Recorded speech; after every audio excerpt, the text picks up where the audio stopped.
విరోధంగా, వ్యతిరేకంగా, నెగిటివ్గా, కీడుకరంగా ఎవరూ అనుభవించరు. అది ఎవ్వరికీ సాధ్యం కాదు. ప్రతివారు అదృష్టకరంగా, దీవెనకరంగా ఉండాలి అని కోరుకుంటారు.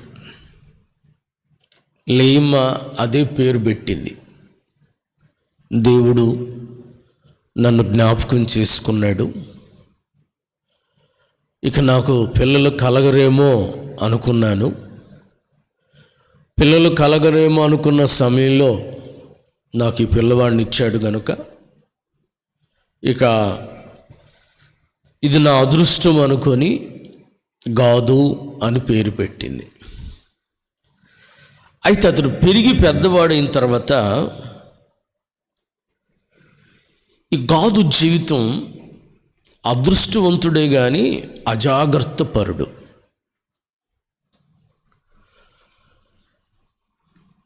అదృష్టవంతుడే కానీ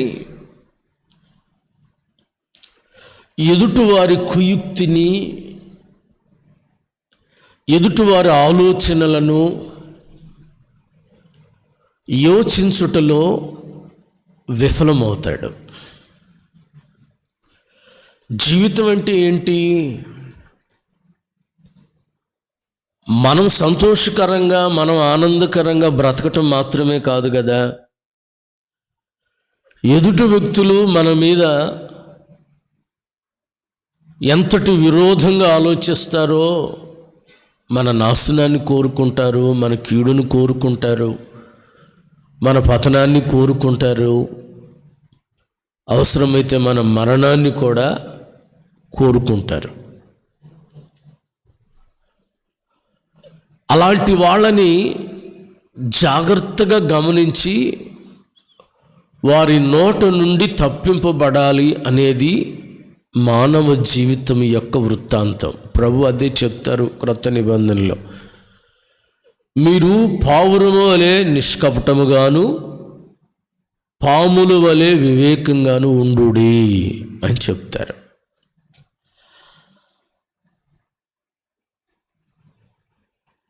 డ్రైవింగ్ చేసేవాళ్ళు తను సరైన రూట్లోకి వెళుతున్నాడా లేదా అని చూసుకోవాలి. ఎదుట వచ్చేవాడు ఎవరైనా రాంగ్ రూట్లో వస్తున్నాడా, వానిని కూడా తప్పించుకునేదానికి డ్రైవింగ్ చేయాలి. నేను నా రూట్లోనే వెళుతున్నాను కదా అని అజాగ్రత్తగా ఉంటే, ఎదుటోడు కరెక్ట్గా రాకపోతే మనకు కూడా అది ప్రమాదమే. మనిషి జీవితం కూడా మనం ఎంత కరెక్ట్గా ఉండినా మన అభివృద్ధిని చూసి, మన ఉన్నత స్థితిని చూసి కొననటువంటి వారు కొందరుంటారు. వారిని సాతానుడు లేపుతాడు మన మీదకి. సాతాను యోచనలని మనం చాలా జాగ్రత్తగా గుర్తుపట్టకపోతే విఫలమయ్యేది మనమే, ఫెయిల్ అయ్యేది మనమే. మనిషి జీవితం నేను చక్కగా నడుచుకుంటున్నానులే, నేను సరిగా నడుచుకుంటున్నానులే, నేను వెళ్ళేది సరి అయిన మార్గమేలే అనుకోవటం మంచిదే, అలానే నడవాలి. అయితే ఎదుటి వ్యక్తి మన మీదకి ఏ విధంగా వస్తున్నాడో కూడా ఆలోచించవలసింది మనమే. ఇప్పుడు తెల్లని వస్త్రాలు ధరించుకొని వెళుతున్నావు, ఆమేన్, హల్లెలూయా. నువ్వు నడుస్తుంటే దారిన అప్పుడు దాకా బురదలో పండుకొని లేచి వచ్చిన గేదె ఒకటి వెళ్తుంది. ఆ గేదెను చూసి నువ్వేం చేయాలి? దాని వెంట నడవాలా? ఒకవేళ నడిచేవే అనుకో, ఏమవుతుంది? ఏమవుతుంది? ఆ గేదె లక్షణం ఏంటంటే తోక విసరటమే దాని లక్షణం.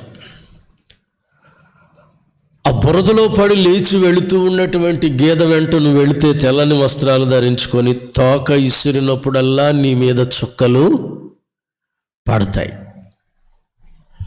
నీ వస్త్రాలు పాడవుతాయి. ఇప్పుడు దాన్ని జాగ్రత్తగా కాపాడుకోవాల్సింది ఎవరు? మనమే కదా. అయ్యా, నేను ఎవరికి హాని చేయట్లేదు, నేను ఎవరి నాశనం కోరుకోలేదు, నా దారిని నేను వెళతా ఉన్నాను, ఆగేదే తోక విసిరింది అని అన్నామనుకో, ఎవడైనా మనకేం తీర్పు చెప్తాడంటే అది గేదెరా, అది బురదలో పడింది, దానికి మంచి చెడు వివేచించే ఆలోచన జ్ఞానం ఉండదు. ఆ ఎండకి అది బురదలోకి వెళ్ళి పడటం దాని నైజం. బురదలో పడింది, ఇప్పుడు లేచిన తర్వాత అది మామూలుగా ఉండదు, అది తోకిసురుద్ది. అదేమన్నా మనకులాగా జ్ఞానం కలిగింది ఏం కాదు, దాన్ని అందుకే పశువు అన్నారు. ఆ వివేచన జ్ఞానం దానికి ఏం తెలీదు, బురదలో పడి లేచి తోకిసురుతూనే ఉంటుంది. బుద్ధి జ్ఞానం కలిగిన వాడివి, మంచి బట్టలు వేసుకున్న వాడివి, దాని వెంట నడవాలన్న ఆలోచన, నడవకూడదన్న ఆలోచన నీకు ఉండాలా లేదని ఎవడైనా మనల్నే అంటాడు. తెలివిగలవాడిని తెలివిగల దాని అని చెప్తావే, అది గేదె, దానికి ఏం తెలుసు? ఒంట్లో తాపం ఎక్కువైంది, బురద కనపడింది, బురదలో పడుకుంది, కాసేపు లేచి వెళుతుంది. అది గేదె, అది మంచి చెడు ఉండదు దానికి.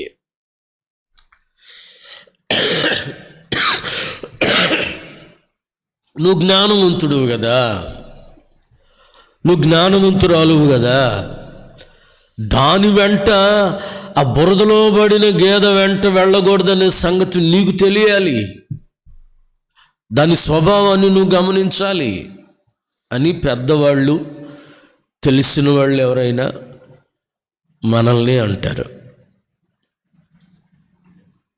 పేరుకు అదృష్టం ఉంటే మాత్రమే చాలదు, ఎదుటివాడు మన ఎడల ఎలా ప్రవర్తిస్తున్నాడు, ఎదుటివాడు మన ఎడల ఎలాగూ నడుస్తున్నాడు అనే యోచన కూడా మనం కలిగి ఉండాలి. అలా కలిగి ఉండకపోవటం మనకే నష్టం. కంటికి కనబడుతున్న అన్నీ మనము నమ్మదగినవి కాదు. తెల్లగా ఉండిని అన్ని పాలు కాదు, జిల్లేడు పాలు కూడా తెల్లగానే ఉంటాయి. అలాగనే అవి తాగామనుకోండి ప్రాణం పోతుంది. మన కంటికి కనబడినల్లా మనం మేలు కోరుకునేది, మనం క్షేమం కోరుకునేదని నువ్వు ఆశించటం నీ పొరపాటు. అది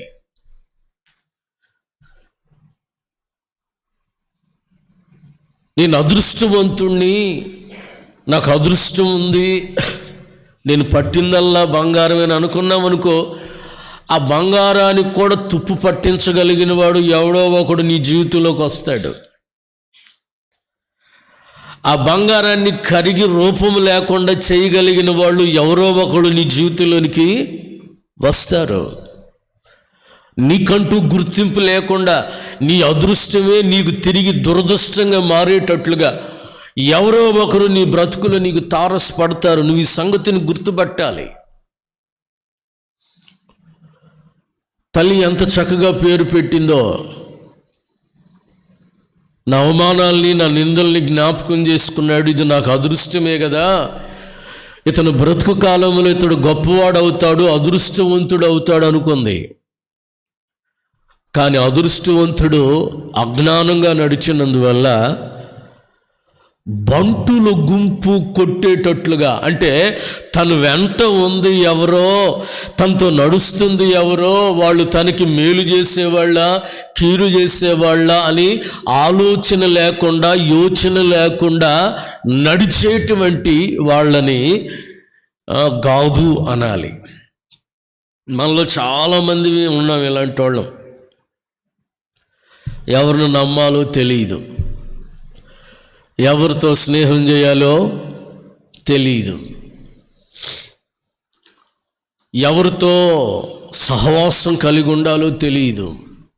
4 ప్రేమ మాటలు, 2 జోకులు వేస్తే ఆహా ఇదే మనకు ప్రపంచం అనుకుంటాం. పైకి ప్రదర్శించే మాటల గారడి వేరు, అంతరంగంలో లోపల ఉండే ఉద్దేశాలు వేరు. అలాంటి వాళ్ళని గ్రహించలేకపోతే ఇదిగో కొట్టబడతావనే సంగతి, ఎవరిని నమ్మేవో, ఎవరిని విశ్వసించావో, ఎవరిని ప్రాణం అనుకున్నావో, ఎవరిని ప్రాణ స్నేహితులు అనుకున్నావో వాని చేతే కొట్టబడతావు. జ్ఞానము లేని వ్యక్తిగా మార్చబడతావు. నీ చుట్టుప్రక్కల ఉన్నవాడు బంటులా, దొంగల, రౌడీలా, లేకపోతే నీ నాశనాన్ని కోరుకునేవాళ్ళ, నీ పతనాన్ని కోరుకునేవాళ్ళ, నిన్ను అధోగత పాతాళంలోనికి నెట్టేవాళ్ళ, నిన్ను అవమానపరిచేవాళ్ళ అనేది నువ్వు గ్రహించాలి. గుడ్డెద్దుల్లి చేలో బ్రతికితే గాదులా అంటే అయిపోద్ది జీవితం.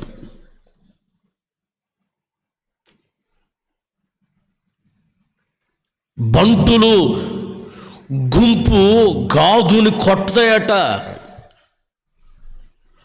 దోచుకునేవారు గాదుని హింసిస్తారు. వివేకము లేనటువంటి మనిషి, వివేచన లేనటువంటి అజ్ఞానం, ఏది మంచో ఏది చెడో తెలియనటువంటి జీవితం. ప్రభు మనిషికి వివేచననిచ్చాడు, బుద్ధి జ్ఞానముల బాహుళ్యములనిచ్చాడు దేవుడు. ఆమేన్. ఏది మంచో ఏది చెడో వివేచించగలిగిన ఆ కృప దేవుడు మనుషుడికి మాత్రమే ఇచ్చాడు. హల్లెలూయా. భూమి మీద 84 లక్షల జీవులు ఉన్నాయట.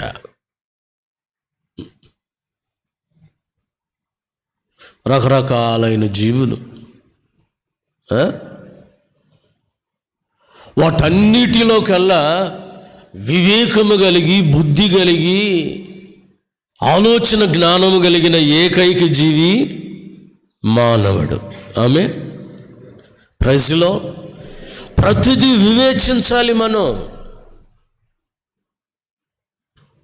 అజాగ్రత్తగా జీవితాన్ని గడపటానికి వీలు లేదు. జాగ్రత్త దేవుని బిడ్డ. అన్నా, నేను ఫలాని వారి వల్ల నష్టపోయానన్నా, అన్నా నేను ఫలానా అక్క వల్ల నష్టపోయానన్నా, మాటలు విని పాడైపోయానన్నా, అన్నా ఫలానా అన్న మాటలు విని నేను ఇలా రోజులు అయిపోయానని అని నష్టపోయిన తర్వాత, ఓడిపోయిన తర్వాత, పోగొట్టుకున్న తర్వాత మనం మాట్లాడుకోవటం పరిపాటు అయిపోయింది. దానికి ప్రభు ముందుగానే అంటున్నాడు, వివేచన కలిగి బ్రతుకు. ఆకాశమందున దేవుడు వెతుకుతున్నదే, వివేకము కలిగి నన్ను వెతుకువారు కలరేమోనని నేను భూమి అందంతటా తేరి చూస్తున్నాను అంటున్నారు ప్రభు. వివేకము కలిగి ఆయనను వెతికే నరులు ఎవరైనా ఉన్నారేమో. మంచి చెడల వివేకము, జ్ఞానము కలిగిన ప్రవర్తన కలిగిన వాళ్ళు ఉన్నారేమో. అంత అయిపోయిన తర్వాత నేను నష్టపోయాను, నేను కోల్పోయానంటే ప్రయోజనం ఏమి లేదు. దేవుని బిడ్డ, నీ జీవితాన్ని కొంచెము జ్ఞానము కలిగి నీ విశ్వాస యాత్రలో ఎవరు నీకు ఎదురవుతున్నారు, ఎవరు నీకు తోడు అని చెప్తున్నారు, ఎవరు నీకు సహాయం అని చెప్తున్నారు, ఎవరు నీకు క్షేమం అని చెప్తున్నారు, ఎవరు నీ మేలు కోరుకుంటున్నారు, ఎవరు నీ కీడు కోరుకుంటున్నారు, నువ్వు జాగ్రత్తగా వివేచించగలిగిన వ్యక్తివి నువ్వే. కొంతమంది ఉంటారు, మన మేలు ఎవరైతే కోరుకుంటారో వాళ్ళని పోగొట్టుకుంటూ ఉంటారు. ఇదొక దౌర్భాగ్యపు స్థితి. మనకెవరు మేలు చేశారో, మనమంటే ఎవరు ఇష్టంగా ఉంటున్నారో, మనకి ఎవరు సహాయం చేస్తున్నారో, మన క్షేమం ఎవరు కోరుకుంటున్నారో, మనం చల్లగా ఉండాలని ఎవరు ఆశపడుతున్నారో, అలాంటి వాళ్ళను దూరం చేసుకునే వాళ్ళు కూడా ఉన్నారు. ఇదొక బుద్ధి, ఇదొక జ్ఞానం, ఇదొక వెర్రితనం. వెర్రిబాగులోడు అంటాడు. తన కోసం ఎవరు పూటబడుతున్నారో, తను బాగుండాలని ఎవరు చేతులు ఎత్తుతున్నారో, తన సంతోషాన్ని ఎవరు కోరుకుంటున్నారో ఇది తెలియదు వాళ్ళకి. ప్రపంచం రంగుల మలయం, మాటలండి తీయటి మాటలు. భోజన పదార్థాలలోనట ఎంత తియ్యగా ఉంటే అంత అనారోగ్యం కలుగజేసిద్దంట. భుజించే ఆహారం ఎంత తియ్యగా ఉంటే అంత అనారోగ్యం కలుగజేసిద్ది. భుజించే ఆహారం ఎంత చేదుగా ఉంటే అంత ఆరోగ్యాన్ని కలుగజేసిద్ది. ఆమె ఎంత వగరుగా ఉంటే అంత ఆరోగ్యం కలుగజేసిద్దంట తినే భోజన పదార్థాలలో. నువ్వు తియ్యగా ఉందని ఎంత తీపిగా తింటే ఆ తీపిదంతా నీకు విషమే. మనోళ్ళు అసలు చేదు తింటమే మానేశారు దేవుడి దయ వల్ల. ఇంతకుముందు పూర్వకాలమే ఉందిలే, ఒక 10-15 ఏళ్ళ ముందు, అంతేనా, ఒక 20 ఏళ్ళ లోపు ఉదయాన్నే లేవగానే నోట్లోకి వేప పుల్ల వచ్చేది కదా. వేప పుల్లతో మొహం కడిగా ఉదయం ముందు నిద్ర లేవగానే గొంతులోకి ఏమి వెళ్తుంది, కడుపులోకి చేదు వెళ్ళేది. ఇప్పుడు నిద్ర లేవగానే తీపి వెళ్తుంది, నిద్ర లేవగానే కాఫీ, బెడ్ కాఫీ, నిద్ర లేసేమా టీ. ముందు అది కడుపులోకి వెళ్ళిన తర్వాత కాళ్ళు 2 కిందకు వస్తాయి. మనం లేవకముందే చేసిచ్చేవాళ్ళు ఉంటారు. మంచి భార్య అయితే నువ్వు నిద్ర లేకముందే టీ పెట్టి చేయండి, బెడ్ కాఫీని ఇచ్చింది. మంచి భర్త అయితే నువ్వు లేకముందే ఆయన పెట్టి, ఇదిగో అమ్మ రాణి గారు లేవండి, అమ్మగారు లేవండి, టైం చాలాసేపు అయింది, తాగండి అని చెప్పేసి. నిద్ర లేవగానే స్వీట్ వేస్తున్నాం మనం. నువ్వు ఎంత తీపి ఎక్కువ తింటే అంత అనారోగ్యం అట, ఎంత చేదు ఎంత వగరు తింటే అంత ఆరోగ్యం అట. కొంతమందికి వివేకం లేని వాళ్ళు ఉంటారు, గ్రహించరు. వీళ్ళు మన క్షేమం కోరుకునేవాళ్ళ, వీళ్ళు మన భద్రత కోరుకునేవాళ్ళ, మనకు హాని కలగకుండా కోరుకునేవాళ్ళ. ఏముండదు, చెడు మాటలు వింటారు, చెప్పుడు మాటలు వింటారు. వాళ్ళ చెవుకి ఇంపుగా మాట్లాడే వాళ్ళని పోగేసుకుంటారు. వాళ్ళ చెవు ఎప్పుడు దురద పుడతా ఉంటుంది. నా మాట కాదు, బైబిల్ మాట. దురద ఎప్పుడు చూసిన చెవు పక్కన ఏదో ఒకటి మాట్లాడుతూ ఉండాలి. సోదివాగుడంతా అది తీయగా ఉంటుంది వీళ్ళకి. మంచి వాళ్ళని పోగొట్టుకుంటారు, ఎవరో తెలియదు. ఇదిగో గాదు ఎలాంటి వాడంటే, తన ప్రక్కన ఉండిన ఆ బంటుల గుంపు ఎలాంటిదో గాదుకు తెలియదు. అందరితో కలిసి స్నేహం చేసేస్తాడు. ఆ గుంపు కొడుతుంది, హింసించింది, బాధ పెట్టిద్ది. బాధ తిన్న తర్వాత అతడు వాళ్ళ మాడెములను కొట్టును అని చెప్తాడు. దేవుడు అదృష్టవంతులుగా మనల్ని పుట్టించినప్పుడు జ్ఞాన వివేకం కలిగి ప్రవర్తించటం నేర్చుకోవాలి. Amen. Praise the lord. Hallelujah. దేవుడు మనకు అన్ని సమకూర్చిస్తున్నప్పుడు కాస్త వివేచన కలిగి మనము నడవాలి.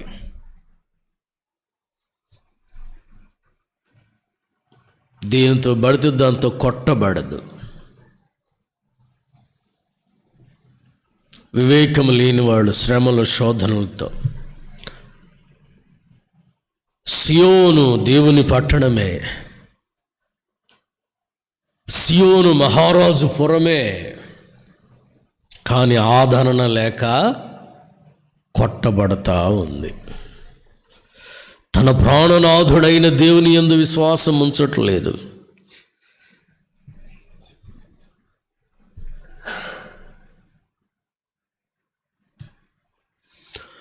మహామహుడా నా యేసయ్యా, ఆదరణ లేక కొట్టబడుచు శ్రమలలో నేనుంటిని.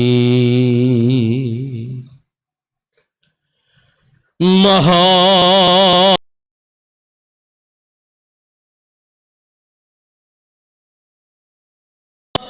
ఆదరణ లేక కొట్టబడుచు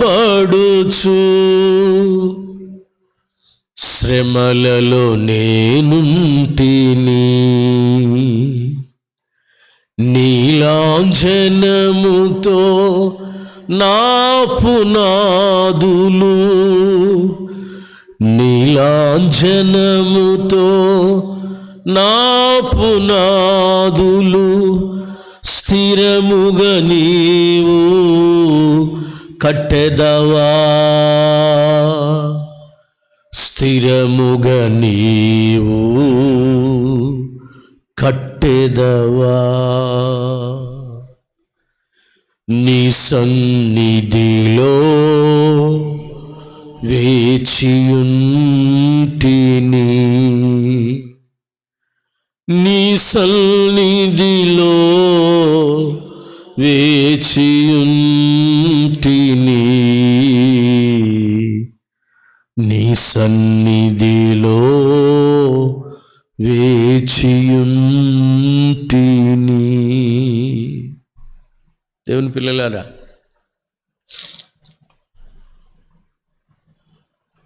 వివేకం కలిగి బ్రతకటానికి ప్రయత్నించు. నీ చుట్టూ వారందరిని పరీక్షించు. పరిశుద్ధాత్ముడు క్రొత్త నిబంధన సంఘానికి అదే చెప్తారు. సమస్తమును పరీక్షించండి, మేలైన దానిని చేపట్టండి. అదృష్టవంతుడివే, కృపగలిగిన వ్యక్తివే, కానీ కొట్టబడుతున్నావు అంటే వివేచన లేకుండా, జ్ఞానము లేకుండా బ్రతుకుతున్నావు. అందుకే కాగుబోలు సొలొమోను ప్రభువుని అడిగింది, నాకు వెండి అవసరం లేదు, బంగారాలు అవసరం లేదు, రాజ్యాలు అవసరం లేదయ్యా, నాకు వివేకం కావాలయ్యా అని అడిగింది. అందుకే వివేకం లేకపోతే ఎన్ని రాజ్యాలుండి ప్రయోజనం ఏముంది, ఎంత సైన్యం ఉండి ప్రయోజనం ఏముంది, ఎంత బంగారం ఉండి ప్రయోజనం ఏముంది? వాటి వల్ల నష్టమే కదా మనకు కలిగేది, వాటి వల్ల అవమానమే కదా మనకు కలిగేది, వాటి వల్ల కీడులే కదా కలిగేది. వివేకము, జ్ఞాన వివేకము గల హృదయం కావాలి. మన చుట్టుప్రక్కల ముందు ఎవరో మన మిత్రులా, మన శత్రువులా, మన మేలు కోరుకునేవాళ్ళ, మన కీడు కోరుకునేవాళ్ళ, మనకు సహాయం చేసేవాళ్ళ, మన సహాయాలన్నిటిని ఆపేవాళ్ళ, ఎవరో? ఓ అదృష్టవంతుడా, ఆలోచించు. పేరుకు మాత్రం అదృష్టవంతుడివి, పేరుకు మాత్రం అదృష్టవంతురాలవి. జీవితం నిండా విషాదాలు, బంటుల గుంపు కొడుతుంది, స్నేహితులు కొడుతున్నారు, బంధువులు కొడుతున్నారు, అందరి దగ్గర నుంచి శ్రమలు శోధనలు, ఇబ్బందులు. నాని నువ్వు నమ్ముకున్న ప్రతి వాళ్ళు, నాని కోరుకున్న ప్రతి వాళ్ళు, నాని ఆశించిన ప్రతి వాళ్ళు వారి చేతిలో బలి అయిపోతూ, నలిగిపోతూ, హింసించబడుతూ ఉన్నావు. వివేకం లేకపోతా ఉంది. జాగ్రత్త. గాదు, బంటుల గుంపు గాదుని కొడుతుంది. అంటే జ్ఞానము లేకుండా ప్రవర్తిస్తారు. తనతో ఉండిన వారు ఎవరో వివేచన లేనటువంటి జీవితం. అలాగుండకూడదు. మీలో ఎవరికైనా జ్ఞానం కొదువైందా? వాడు ఏం చేయాలి? దేవునికి ప్రార్థన చేయాలి. క్రొత్త నిబంధన సంఘం ఎలా ఉండాలో తెలుసా? ఆ ఒక్క మాట చదవండి, ముగిస్తా. అపోస్తలుడైన పౌలు కోరుకుంటాడు ఆ మాట. అక్కడ గలతీయులకు రాసిన పత్రిక,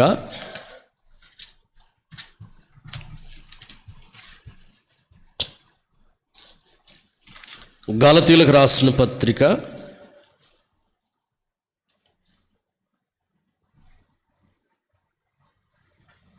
ఎక్కడది? 4వ అధ్యాయం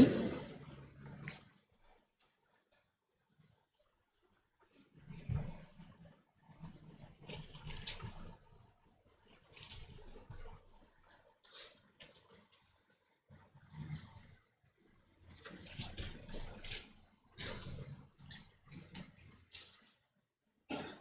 ఎఫెసీయులకు రాసిన పత్రిక 3వ అధ్యాయం 18వ వచనం.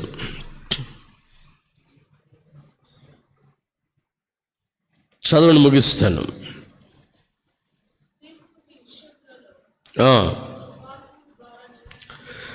క్రీస్తు మీ హృదయములలో విశ్వాసము ద్వారా నివసించున్నట్లుగాను తన మహిమైశ్వర్యము చొప్పున మీకు దయచేయవలెననియు మీరు దేవుని సంపూర్ణతయందు పూర్ణులగునట్లుగా ప్రేమయందు వేరుపారి స్థిరపడి సమస్త పరిశుద్ధులతో కూడా దాని వెడల్పును పొడుగును లోతు ఎత్తు ఎంతో గ్రహించుటకును జ్ఞానమునకు మించిన క్రీస్తు ప్రేమను తెలుసుకొనుటకును తగిన శక్తి గలవారు కావలెనని ప్రార్థించుచున్నాను.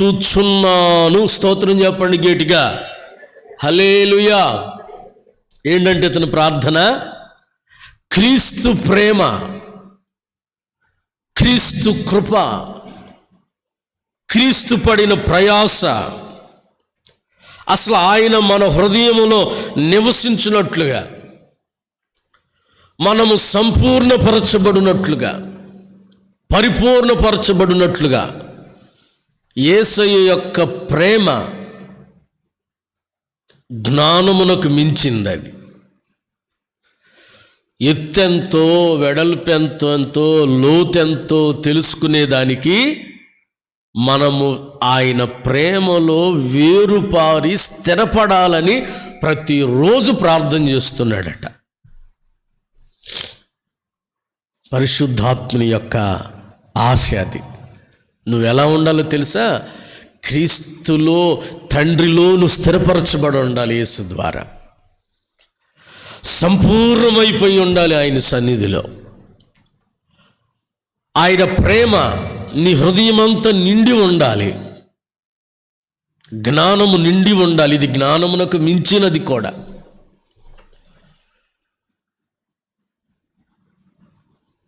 దానిలో వేరుపడాలి, స్థిరపడాలి, నువ్వు శక్తి గలవాడవై ఉండాలని ప్రతిరోజు ప్రార్థన. వివేకం కలిగిన వాళ్ళంగా మనము ఉండాలి. దేవుని వలె మార్చబడేటట్లుగా మనము ఉండాలి. లోపము లేకుండా ఉండాలి. ప్రతి విషయంలో అన్ని సంగతులను గ్రహించే శక్తి గల వారంగా మనము ఉండాలి. లోపము లేని వారిగా మనం ఉండాలి. ఈరోజు గ్రహింపు శక్తి కోల్పోతుంది సంఘం. ఈరోజు ఏమీ లేదు. ప్రజలు ఎలా బ్రతుకుతున్నారంటే ఈజీ మనీ కోసం ప్రయాసపడుతున్నారు. చాలా తేలిగ్గా డబ్బు సంపాదించాలి, తేలిగ్గా డబ్బు రావాలి. నేను పదే పదే చెప్తున్నా, హార్డ్ వర్క్ చేయమని ప్రోత్సాహపరిచే వాళ్ళు ఎవరు లేరు. ఇప్పుడు హార్డ్ వర్క్ చేసేవాళ్ళు కూడా ఎవరు లేరు. గుడ్ వర్క్ చేయమని ప్రోత్సాహపరిచే వాళ్ళు ఎవరు లేరు. గుడ్ వర్క్ చేసేవాళ్ళు కూడా చాలా అరుదు. ప్రతి వ్యక్తి స్మార్ట్ వర్క్కి అలవాటు పడ్డారు. కష్టపడి బస్తాలు ఎత్తగలిగిన వాడు కూడా సింపుల్గా తేలికైన పని ఎంచుకుంటున్నాడు. సింపుల్, కష్టపడట్లా. కష్టపడి పనిచేసే రైతు సహితం కూడా తేలికైన పనులు ఎంచుకుంటున్నాడు. స్మార్ట్ వర్కర్స్ అంతా పని చేయకూడదు, ఈజీగా డబ్బు రావాలి, కడుపులో నీళ్లు కదలకూడదు, డబ్బు సంపాదించాలి. ఆ తర్వాత ఎంజాయ్మెంట్. ఇంట్లో నెట్టు, ఇంటర్నెట్, చేతిలో టచ్ ఫోన్ ఉంటే చాలు, జీవితం హ్యాపీ, ఎంజాయ్ అయిపోతుంది. జాగ్రత్త, ప్రభువులో నిలిచి ఉండటానికి ప్రయత్నించండి. ఆమేన్.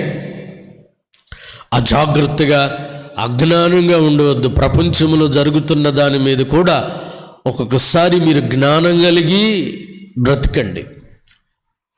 ప్రపంచంలో ఏమేమి జరుగుతున్నాయో ఇవన్నీ వాక్యమునకు నెరవేర్పు, ప్రభు వచ్చే సమయం ఆసన్నమైందని గ్రహించి మీ జీవితాలు విశ్వాసంలో కట్టుకోండి. ఆమేన్. గాదులాగా ఉండొద్దు. మన ప్రక్కన ఏ గుంపు ఉందో, మన ప్రక్కన ఉండిన వాళ్ళు ఎవరో, మన నాశనం కోరుకునే వాళ్ళ, మన పతనం కోరుకునే వాళ్ళ అని ఏమాత్రం కూడా వివేచన లేకుండా ఉండదు. సమస్తాన్ని పరీక్షించాలి, మేలైన దాన్ని మనం చేపట్టాలి, ప్రభు రాజ్యానికి సిద్ధపడాలి. అలాంటి శ్రేష్టమైన కృప చేత ప్రభు మన నింపును గాక. ఆమేన్. మోకరించండి, ప్రార్థన చేసుకుందాం.